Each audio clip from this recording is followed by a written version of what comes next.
நம்ம ஊர்ல வந்து நிறைய பேர் பிரைவேட் ஸ்கூல்ஸ்ல தான் படிப்போம். பட் இங்க வந்து நிறைய பேர் பப்ளிக் ஸ்கூல்ஸ் தான் போவாங்க. டீச்சர்ஸ் வந்து எல்லாம் பேர் சொல்லி தான் கூப்பிடுவாங்க. லைக் ஃபர்ஸ்ட் நேம் சொல்லி. அவங்க லைசன்ஸ் வச்சிருப்பாங்க. நிறைய ஹை ஸ்கூல் ஸ்டூடெண்ட்ஸ் வந்து ஸ்கூலுக்கு கார்ல தான் வருவாங்க.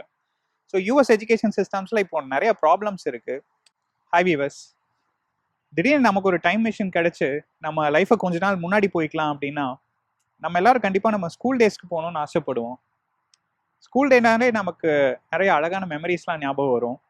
லைக் யூனிஃபார்ம் போட்டு போகிறது, அப்புறம் அசம்பிளியில் ப்ரேயர் பாடுறது, கேம்ஸ் பீரியட், டீச்சர்லாம் வரக்கூடாதுன்னா நிறைய பேர் ப்ரே பண்ணியிருப்போம். இப்போ கூட பார்த்தீங்கன்னா நமக்கு அப்பப்போ கனவெல்லாம் வரும். லைக் ஏதோ ஒரு கஷ்டமான எக்ஸாம் இருக்குது, அதுக்கு நம்ம வேற எக்ஸாமுக்கு படிச்சுட்டு போயிட்டோம், இல்லை எக்ஸாமுக்கு லேட்டாக போகிறோம், அந்த மாதிரி கனவெல்லாம் வரும். ஸோ நான்லாம் ஸ்கூல் படிக்கும்போது பார்த்தீங்கன்னா ஒரு 6000 இல்லை 7000 ரூபா ஃபீஸ் கட்டியிருப்பேன் மேக்ஸிமம். அதாவது +1 +2க்கு நான் சொல்கிறேன். பட் இப்போ பார்த்தீங்கன்னா எல்கேஜி யூகேஜியே வந்து எல்லாம் லேக்ஸ் அந்த மாதிரி தான் பேசுகிறாங்க ஸ்கூல் ஃபீஸ்லாம். ஸோ இன்னைக்கு நம்ம வீடியோவில் வந்து அமெரிக்காவில் ஸ்கூல் சிஸ்டம்ஸ்லாம் எப்படி இருக்குது, ஃபீஸ்லாம் எப்படி இருக்குது, ஸ்டூடெண்ட் டீச்சர்ஸோட இன்ட்ராக்ஷன் எப்படி இருக்குது, ஸ்டூடெண்ட்ஸ்க்கு என்னென்ன டிஃப்ரென்சஸ் இருக்குது, அந்த மாதிரி விஷயங்களை பற்றி பார்ப்போம். ஸோ ஸ்கூல்ஸ் பார்த்தீங்கன்னா நம்ம ஊர் மாதிரியே இங்கேயும் ப்ரைவேட் ஸ்கூல்ஸ், பப்ளிக் ஸ்கூல்ஸ்ன்னு இருக்குது. இந்த ப்ரைவேட் ஸ்கூல்ஸ் பார்த்தீங்கன்னா மோஸ்ட்லி வந்து இல்லை சர்ச் அப்புறம் இல்லாட்டி நான் ப்ராஃபிட் ஆர்கனைசேஷன்ஸ் அந்த மாதிரி அவங்க தான் ரன் பண்ணுறாங்க. இந்த ப்ரைவேட் ஸ்கூல்ஸ் ஃபீஸ்லாம் பார்த்தீங்கன்னா வருஷத்துக்கு ஒரு $10,000 இல்லை $9,000 சார்ஜ் பண்ணுறாங்க. லைக் ஒரு 7 லட்ச ரூபா வாங்குறாங்க ஸ்கூலுக்குலாம். ஸோ அடுத்து வந்து நம்ம பப்ளிக் ஸ்கூல்ஸ் வந்து நம்ம ஊரில் இருக்கிற கவர்மெண்ட் ஸ்கூல்ஸ் கான்செப்டே தான். ஸோ இந்த ஸ்டேட் கவர்மெண்ட் தான் அதை ரன் பண்ணுவாங்க. சிலபஸ் எல்லாமே வந்து அவங்க வைக்கிற சிலபஸ் தான். பட் என்ன ஒரு டிஃப்ரென்ஸ் பார்த்தீங்கன்னா நம்ம ஊரில் வந்து நிறைய பேர் ப்ரைவேட் ஸ்கூல்ஸில் தான் படிப்போம். பட் இங்கே வந்து நிறைய பேர் பப்ளிக் ஸ்கூல்ஸ் தான் போவாங்க. இந்த பப்ளிக் ஸ்கூல்ஸ் வந்து first standard to 12th standard வரைக்கும் கம்ப்ளீட்லி ஃப்ரீ. ஸ்டூடெண்ட்ஸ்க்கு வந்து எந்த ஃபீஸும் கிடையாது. அப்புறம் எப்படி ஸ்கூல்ஸ்லாம் ரன் ஆகுது அப்படின்னு பார்த்தீங்கன்னா அந்த ஏரியாவில் இருக்கிற ப்ராப்பர்ட்டி டேக்ஸ் வச்சு தான் அந்த ஸ்கூல்ஸ் ரன் ஆகுது. ஸோ இங்கே ஸ்கூல்ஸ் எப்படி ஒர்க் ஆகும்னா நீங்கள் ஒரு ஏரியாவில் இருக்கீங்கன்னா அந்த ஏரியாவுக்குன்னு ஒரு ஸ்கூல் இருக்கும். அந்த ஸ்கூலுக்கு மட்டும்தான் நீங்கள் உங்கள் பசங்களை அனுப்ப முடியும். ஸோ அப்படி பார்க்கும்போது நீங்கள் கட்டுற டேக்ஸ்லேருந்து எல்லாமே அந்த ஸ்கூல்ஸ்க்குன்னு ஃபண்ட்ஸ் போயிட்டு இருக்கும். இப்போ ஒரு எக்ஸாம்பிள் சொல்கிறேன். என்னோட ஹவுஸ் டூர் வீடியோ பார்த்துருப்பீங்க. ஸோ என்னோட வீடு வந்து $2 லட்சம் இங்கே விற்பாங்க. என் ஏரியாவில் இருக்கிற ஸ்கூல் பார்த்தீங்கன்னா ஒரு ஆவரேஜான ஸ்கூல் தான். ஒரு 5 out of 10 இல்லை 6 out of 10 ரேட்டிங் இருக்கும். அந்த மாதிரி தான் இருக்கும். பட் இதே என் வீடு வந்து ஒரு நல்ல ஸ்கூல் 10 out of 10 இருக்கிற ஸ்கூல் ஏரியாவில் இருந்ததுன்னா என் வீடு வந்து டபுள் மடங்கு ப்ரைஸாக இருக்கும். $4 லட்சம் விற்பாங்க. அது போக ப்ராப்பர்ட்டி டேக்ஸஸும் வந்து ரொம்ப ஜாஸ்தியாக இருக்கும். ஸோ இந்த காசெல்லாம் எடுத்து தான் வந்து அந்த ஏரியாவோட ஸ்கூல்ஸை ரன் பண்ணுறாங்க. அடுத்து வந்து ஹோம் ஸ்கூல்னு இங்கே ஒரு கான்செப்ட் இருக்குது.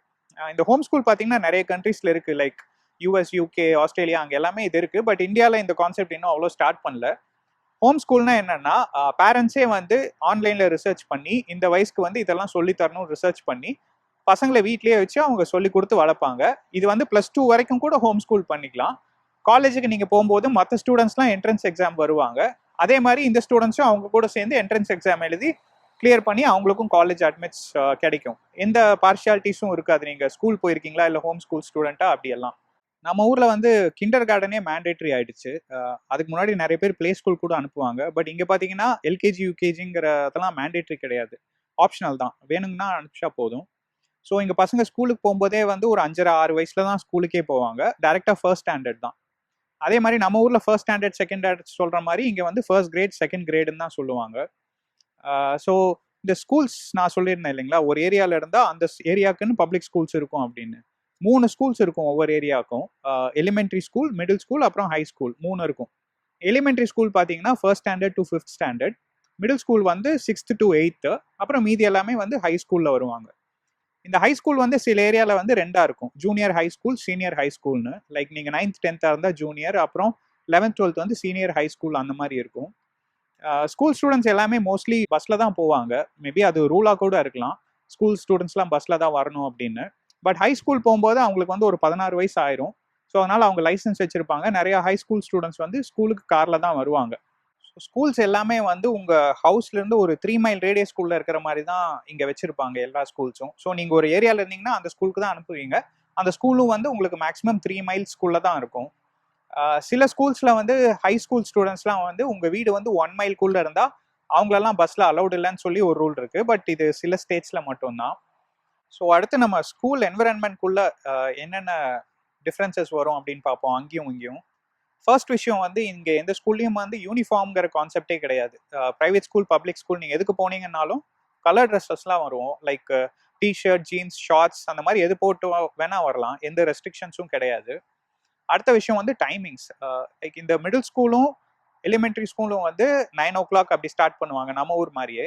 பட் இந்த ஹை ஸ்கூல் பார்த்தீங்கன்னா சில இடத்துல 7:30, 7:45 ஸ்டார்ட் ஆகி 3 மணிக்கு முடிஞ்சிடும். ஸோ அவங்க கொஞ்சம் பெரிய பசங்கிறதுனால அந்த மாதிரி இருக்கும். உங்களுக்கு வெதர் ரொம்ப ஸ்னோ வருது அந்த மாதிரி டேஸ்லலாம் வந்து ஸ்கூலே லீவ் விட்டுருவாங்க. ஸோ நீங்கள் ஸ்கூலுக்கு போக வேண்டாம் அந்த மாதிரி டைம்லலாம்.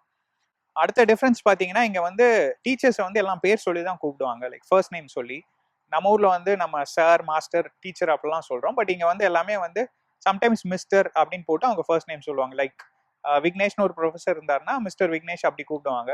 கொஞ்சம் வயசானவங்க இல்லை பிஹெச்டி படிச்சு அந்த மாதிரி வந்தாங்கன்னா டாக்டர் அப்படின்னு சொல்லி அப்புறம் அவங்க லாஸ்ட் நேம் சொல்லி கூப்பிடுவாங்க. அடுத்தது வந்து சில ஸ்கூல்ஸ்லாம் வந்து இங்கே பேக் பேக்கே அலௌடு இல்லை. கொஞ்சம் கன் வயலன்ஸ்லாம் கொஞ்சம் நிறைய இருக்கிறனால ஸ்டூடெண்ட்ஸ்லாம் வந்து புக்ஸை வந்து கையில் தான் எடுத்துகிட்டு போவாங்க. இங்கே ஸ்டூடெண்ட்ஸ்க்குன்னு ஒவ்வொரு ஸ்கூல்லையும் லாக்கர்ஸ் கொடுத்துருவாங்க. ஸோ நீங்கள் டெய்லியும் எது வீட்டுக்கு எடுத்துகிட்டு போகணுமோ அது மட்டும் தான் எடுத்துகிட்டு போகணும். மீதி எல்லாத்தையும் அவங்க லாக்கர்லேயே வச்சு பூட்டிட்டு வந்துடுவாங்க. நம்ம ஊர்லலாம் ஸ்கூலில் வந்து எலக்ட்ரானிக்ஸ்லாம் கொண்டு வரக்கூடாது. லைக் ஈவன் சம் காலேஜஸில் கூட ஃபோன்லாம் கொண்டு வரக்கூடாதுன்னு ரூல்ஸ் இருக்குது. பட் இங்கே வந்து ஸ்கூலுக்கு வர எல்லா பசங்களும் மோஸ்ட்லி கையில் ஃபோன் வச்சுருப்பாங்க. அப்புறம் ஏர்பாட்ஸ் இல்லை ஐபேட் அந்த மாதிரி எல்லாமே வச்சுப்பாங்க. அந்த மாதிரி எந்த ரெஸ்ட்ரிக்ஷன்ஸும் இல்லை. அப்புறம் வந்து கிரேடிங் வந்து ரொம்ப டிஃப்ரெண்ட்டாக இருக்கும் இங்கேக்கும் நம்ம ஊருக்கும். ஸோ நம்ம ஊரில் பார்த்தீங்கன்னா எக்ஸாம்ஸ் தான் நமக்கு மெயின். மிட் டேர்ம், ஹாஃப் எலி, அப்புறம் ஆனுவல் அந்த மாதிரி நிறைய எக்ஸாம்ஸ் இருக்கும். பட் இங்கே வந்து பார்த்தீங்கன்னா கிரேடிங் சிஸ்டம்ஸே கொஞ்சம் டிஃப்ரெண்ட்டாக இருக்கும். எக்ஸாம்ஸ்ன்னு பார்த்தீங்கன்னா அவங்களுக்கு இயர் நடுவில் ஒரு மிட் இயர் எக்ஸாம் இருக்கும், அப்புறம் ஃபைனல் எக்ஸாம் இருக்கும். பட் அவங்க கிரேட்ஸ் வந்து இதை வச்சு மட்டும் இருக்காது. லைக் 20% ஆஃப் கிரேட்ஸ் வந்து அவங்க கிளாஸ் பார்ட்டிசிபேஷனே இருக்கும். நீங்கள் கிளாஸில் வந்து கொஸ்டின்ஸ்லாம் கேட்குறீங்களா, கை தூக்கி வாலண்டியர் பண்ணுறீங்களா, அந்த மாதிரி விஷயத்துக்கு ஒரு 20% மார்க்ஸ் கொடுத்துருவாங்க. அப்புறம் நீங்கள் ஹோம்ஒர்க்லாம் பண்ணுறீங்களா கரெக்டாக அப்படின்னா அதுக்கு ஒரு 20% மார்க்ஸ் இருக்கும். அதுக்கப்புறம் உங்கள் எக்ஸாமுக்கு ஒரு 30-40% கிரேட்ஸ் இருக்கும். அப்புறம் ஒரு ஃபைனல் ப்ராஜெக்ட் இருக்கும், அதுக்கு ஒரு 20% மார்க்ஸ் தான். ஸோ அதே மாதிரி நம்ம ஊரில் வந்து ஸ்கூல்ஸ்லலாம் வந்து ஸ்ட்ரிக்டாக சிலபஸ் இருக்கும். இந்த சப்ஜெக்ட்ஸ்லாம் படிக்கணும் அப்படின்னு.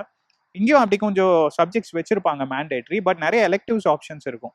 இங்கே ஸ்கூலுக்கு போகிற நிறைய பசங்க வந்து ஸ்பானிஷ் கற்றுப்பாங்க. ஸ்பானிஷ் கற்றுக்கிட்டா யூஎஸில் கொஞ்சம் வேல்யூ ஜாஸ்தி. ஏன்னா நிறையா மெக்சிகன்ஸ் இருக்கிறனால. ஸோ நிறைய ஸ்டூடெண்ட்ஸ் வந்து இங்கே ஸ்பானிஷ், ஜாப்பனீஸ், சைனீஸ் அந்த மாதிரி நிறைய லாங்குவேஜஸ் படிப்பாங்க. அதே மாதிரி லைக் ஆர்ட், மியூசிக் அந்த மாதிரி கூட நிறைய பேர் ஸ்கூலில் எலெக்டிவ்ஸ்லாம் எடுத்து படிப்பாங்க. ஸோ இந்த மாதிரி எலெக்டிவ்ஸாக படிக்கிறனால வந்து ஒரே கிளாஸில் எல்லா ஸ்டூடெண்ட்ஸும் இருக்க முடியாது. ஸோ ஒவ்வொரு பீரியட் முடியும் போதும் வந்து ஸ்டூடெண்ட்ஸ் தான் வந்து அந்த கிளாஸ்க்கு மாறி மாறி போவாங்க. இப்போ நம்ம ஊரில் வந்து நம்ம டீச்சர்ஸ் தான் வந்து மாற்றி மாற்றி வருவாங்க. பட் இங்கே டீச்சருக்குன்னு ஒரு ரூம் இருக்கும். ஸ்டூடெண்ட்ஸ் தான் வந்து அந்தந்த ரூமுக்கு மாறி மாறி போவாங்க. ஸோ அகாடமிக்ஸ் எவ்வளோ முக்கியமோ அதே மாதிரி இங்கே எக்ஸ்ட்ரா கரிக்குலரும் ரொம்ப முக்கியம்.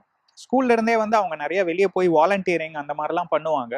ஸோ அப்படி பண்ண அவங்களுக்கு கொஞ்சம் அதில் எக்ஸ்ட்ரா மார்க்லாம் வந்துட்டே இருக்கும். காலேஜ் அட்மிஷன்ஸ் அப்போ இதெல்லாம் ரொம்ப யூஸ் ஆகும். அதே மாதிரி ஸ்போர்ட்ஸும் இங்கே ரொம்ப இம்பார்ட்டன்ஸ் இருக்கும். எல்லாரும் ஸ்டூடெண்ட்டும் வந்து கண்டிப்பாக அட்லீஸ்ட் ஒரு கேம் ரொம்ப நல்லா விளையாடுவாங்க. அதே மாதிரி செகண்ட் கேம் வந்து கொஞ்சம் டீசெண்டாக விளையாடுற மாதிரி வச்சுப்பாங்க. எஜுகேஷனுக்கு எவ்வளோ இம்பார்ட்டன்ஸ் இருக்கோ அதே மாதிரி ஸ்போர்ட்ஸ்க்கும் நல்ல இம்பார்ட்டன்ஸ் இருக்கும். நம்ம ஊர் ஸ்கூலில் வந்து இந்த ஃபர்ஸ்ட் ரேங்க் ஹோல்டர், அப்புறம் கிளாஸ் ரெப் அந்த மாதிரிலாம் பேட்சஸ்லாம் கொடுப்பாங்க. பட் இங்கே அந்த மாதிரிலாம் எதுவுமே இருக்காது. இன்ஃபேக்ட் ஒரு பையன் வாங்குற மார்க் வந்து மற்ற பையனுக்கே தெரியாது. இங்கே அதை அவ்வளோ சீக்கிரம் ஷேரும் பண்ணிக்க மாட்டாங்க யாரும். பேரண்ட்ஸும் பார்த்தீங்கன்னா வந்து இந்த ரிப்போர்ட் கார்டு அந்த கான்செப்ட்லாம் இல்லை. ஆன்லைனில் போய் அவங்க ஸ்கூலில் போய் பையனோட மார்க்ஸ்லாம் பார்த்து அங்கேயே ஏதாவது ஃபீட்பேக் இருந்தால் அங்கேயே கொடுத்துருவாங்க. சம்டைம்ஸ் எதாவது மீட்டிங்ஸ் இருக்கும், ஸ்டூடெண்ட்ஸ் போய் டீச்சர்ஸ் பார்க்குறது, பேரண்ட்ஸ் போய் டீச்சர்ஸ் பார்க்குறது அந்த மாதிரிலாம். ஸோ எண்ட் ஆஃப் இயர் முடியும் போது நமக்கு ஆனுவல் லீவ் வரும். நமக்கு வந்து 2 months லீவ் இருக்கும். பட் இந்த ஸ்கூல்ஸில் பார்த்தீங்கன்னா 3 months லீவ் கொடுப்பாங்க. அதே மாதிரி ஒவ்வொரு சீசனுக்கும் வந்து லைக் வின்டர் டைமில் வந்து அந்த கிறிஸ்மஸ், நியூ இயர் அந்த டைமில் ஒரு 10 days லீவ் இருக்கும். அதே மாதிரி மார்ச் டைமில் வந்து இந்த சீசன் மாறும்போது ஸ்ப்ரிங் பிரேக் அப்படின்னு சொல்லி ஒரு 10 days லீவ் விடுவாங்க. ஸோ இவ்வளோ வெக்கேஷன்ஸ் இருக்கும் ஸ்கூல்ஸ்க்குலாம். ஸோ ஸ்கூல்ஸ்லாம் இவ்வளோ நல்லா இருக்குது, இவ்வளோ ஃப்ளெக்சிபிளாக இருக்குது, நிறையா ஆப்ஷன்ஸ்லாம் இருக்குது. அப்போ இதுதான் பெஸ்ட்டு எஜுகேஷன் சிஸ்டமா அப்படின்னு கேட்டிங்கன்னா கிடையாது. ஆக்சுவலாக ஃபின்லாண்டில் தான் வந்து வேர்ல்ட்ஸ் பெஸ்ட் எஜுகேஷன் சிஸ்டம் இருக்குன்னு சொல்கிறாங்க ஸ்கூல்ஸ் பொறுத்த வரைக்கும். ஸோ யூஎஸ் எஜுகேஷன் சிஸ்டம்ஸில் இப்போ நிறைய ப்ராப்ளம்ஸ் இருக்குது. லைக் டீச்சர்ஸ்க்கு வந்து ஒரு ரொம்ப பெரிய ஷார்ட்டேஜ் இருக்குது. யாருமே வந்து டீச்சிங் ப்ரொஃபஷனை வந்து ரொம்ப ஆப்ட் பண்ணுறது இல்லை. அது ஏன்னு பார்த்தீங்கன்னா டீச்சர்ஸோட சேலரி வந்து அவ்வளோ கவர்மெண்ட் வந்து அவ்வளோ நல்லா கொடுக்குற மாதிரி இல்லை. ஸோ ஒரு ஸ்டூடெண்ட் கிராஜுவேட் ஆகிறாங்கன்னா அவங்க வேற ப்ரொஃபஷன் போய் ஒரு $1 சம்பாரிச்சாங்கன்னா ஒரு டீச்சர் வந்து அதுக்கு ஈக்குவலாக வந்து ஒரு 70 cents அந்த மாதிரி தான் சம்பாதிக்கிறாங்க. ஸோ அந்த ரேஷியோல தான் இருக்கு. அதனால டீச்சர்ஸோட சேலரிஸ் வந்து ரொம்ப கம்மி. அதுவே ஒரு பெரிய ப்ராப்ளம் இங்க. ஸோ இப்போ கவர்மெண்ட் சொல்றாங்க ஒரு ஸ்டூடெண்ட்டுக்கு வந்து ஒரு $12,000 நாங்கள் செலவு பண்றோம் அவனை படிக்க வைக்கிறதுக்கு அப்படின்னு. பட் இந்த செலவு பார்த்தீங்கன்னா உங்க ஸ்கூலோட செக்யூரிட்டி, அப்புறம் நான் டீச்சிங் நிறைய இருப்பாங்க. இப்போ நீங்க ஒரு ஸ்கூல்ல வந்து டீச்சர்ஸ் மட்டும் வேலை செய்ய மாட்டாங்க, ஒரு செக்யூரிட்டி கார்டு இருப்பாங்க, அப்புறம் எப்பவுமே கொஞ்சம் போலீஸ்லாம் சுத்திட்டு இருப்பாங்க, அவங்களுக்குலாம் நிறைய ஸ்பெண்ட் பண்ணணும். அதே மாதிரி எல்லா ஸ்கூல்லயும் வந்து இந்த மெட்டல் டிடெக்டர்ஸ் அந்த மாதிரி நிறைய வச்சிருப்பாங்க இங்க கொஞ்சம் வயலன்ஸ் நடக்கிறதுனால. ஸோ அதுக்கெல்லாமும் நிறைய காசு போயிடுது. அப்புறம் இந்த டீச்சர்ஸோட ஒர்க் ஹவர்ஸ் பார்த்தீங்கன்னா நார்மல் ஹவர்ஸோட இங்க ரொம்ப ஜாஸ்தியா இருக்கு. மற்ற கண்ட்ரீஸ்லாம் வந்து ஒரு டீச்சர் ஒர்க் ஹவர் வந்து ஒரு 8 ஹவர்ஸ் இருக்குன்னா யூஎஸ்ல வந்து அவங்க 9.5 ஹவர்ஸ் ஒர்க் பண்ண வேண்டியதா இருக்கு. ஸோ இதுல டீச்சிங் ஹவர்ஸும் வந்து பர் டேக்கு வந்து 5.5 ஹவர்ஸ் பண்றாங்க. மற்ற நாட்டிலலாம் வந்து ஒரு டீச்சர் வந்து மேக்ஸிமம் 4 ஹவர்ஸ் தான் டீச் பண்றாங்க. பட் இங்க வந்து உங்களுக்கு 5.5 ஹவர்ஸ் டீச்சிங் இருக்கு. அது போக வந்து ஸ்டூடெண்ட்டை மானிட்டர் பண்ணும், கிரேட் பண்ணும், அந்த மாதிரி நிறைய வேலை இருக்கும்போது அவங்களுக்கு டோட்டல் ஒர்க் ஹவர் வந்து 9.5 ஹவர்ஸ் வந்துடுது. ஸோ இதெல்லாம் இங்க டீச்சர்ஸோட ரொம்ப பெரிய ப்ராப்ளம். பட் இவ்வளோ ஹார்ட் ஒர்க் பண்ணியும் வந்து டீச்சர்ஸ்லாம் என்ன ஃபீல் பண்றாங்கன்னா, எங்களுக்கான அந்த ரெஸ்பெக்ட் வந்து எங்களுக்கு கிடைக்க மாட்டேங்குது அப்படின்னு ஃபீல் பண்றாங்க. ஸோ அதனால டீச்சிங் ப்ரொஃபஷனை வந்து நிறைய பேர் ஆப்ட் பண்றதே இல்லை. ஸோ இதெல்லாம் தான் இங்க எஜுகேஷன் சிஸ்டம்ல இருக்கிற ப்ராப்ளம்ஸ். ஸோ உங்களுக்கு ஒரு ஐடியா கிடைச்சிருக்கும்னு நினைக்கிறேன், யூஎஸ்ல ஸ்கூல்ஸ்லாம் எப்படி இருக்கும், எஜுகேஷன் சிஸ்டம் என்ன அப்படின்னு. ஸோ இந்த ஸ்கூல்ஸ் படிச்சுட்டு இதுலேருந்து காலேஜ் படிக்கிறவங்க ரேஷியோ பார்த்தீங்கன்னா ரொம்ப கம்மி யூஎஸ்ல. எனக்கு தெரிஞ்சு தமிழ்நாட்டிலேயே அது ரொம்ப அந்த ரேட்டிங் ரொம்ப ஜாஸ்தி. இங்கே ஸ்கூல்ஸ் ஃப்ரீயாக இருக்கிறனால எல்லாமே ஸ்கூல் போயிடுறாங்க. பட் காலேஜ்லாம் அந்த அளவுக்குலாம் படிக்கிற எல்லாருமே காலேஜ் வர்றதில்ல. நிறைய பேர் அப்படியே அவங்க பிஸ்னஸ் இல்லை அந்த மாதிரி மேனுவல் லேபர் அந்த மாதிரி போயிடுறாங்க. ஸோ அதனால தான் இவங்க யூஎஸ்ல வந்து நிறையா ஃபாரின் டேலண்ட் வந்து வரணும் அப்படிங்கிறதுக்காக தான் இந்த மாதிரி விசா ஆப்ஷன்ஸ்லாம் வச்சு மற்ற கண்ட்ரியில் இருக்கவங்களெல்லாம் இங்கே அட்ராக்ட் பண்ணுறாங்க. இப்போ கூட ட்ரம்ப் என்ன சொல்லியிருக்காருன்னா, காலேஜ் டிகிரியை வந்து ஒரு கிரைட்டீரியாவா வைக்காதீங்க ஜாப்ஸ்க்கு. அது போக அவங்க நிறைய பர்சனல் ஸ்கில்ஸ்லாம் வச்சிருப்பாங்க, அதை வச்சு நீங்க ஜாப் கொடுங்க அப்படின்னு சொல்றாங்க. ஆப்பிள், ஐபிஎம் அந்த மாதிரி கம்பெனிஸ்லாம் கூட அதை கன்சிடர் பண்றோம் அப்படிங்கிற மாதிரி பாசிட்டிவா சொல்லியிருக்காங்க. ஸோ உங்களுக்கு ஒரு ஐடியா கிடைச்சிருக்கும்னு நினைக்கிறேன் யூஎஸ் ஸ்கூல் சிஸ்டம் பத்தி எல்லாம். இந்த வீடியோ உங்களுக்கு பிடிச்சிருந்தா லைக் பண்ணுங்க. உங்களுக்கு ஏதாவது கொஸ்டின்ஸ் இருந்தால் அதை கமெண்ட்ல போடுங்க, நான் ஆன்சர் பண்ண ட்ரை பண்றேன். வீடியோ பிடிச்சிருந்தா உங்க ஃப்ரெண்ட்ஸ் கிட்ட ஷேர் பண்ணுங்க. அடுத்த ஒரு இன்ட்ரெஸ்டிங் வீடியோவில் உங்களை வந்து நான் மீட் பண்றேன். All then is bye from Vignesh. Stay safe.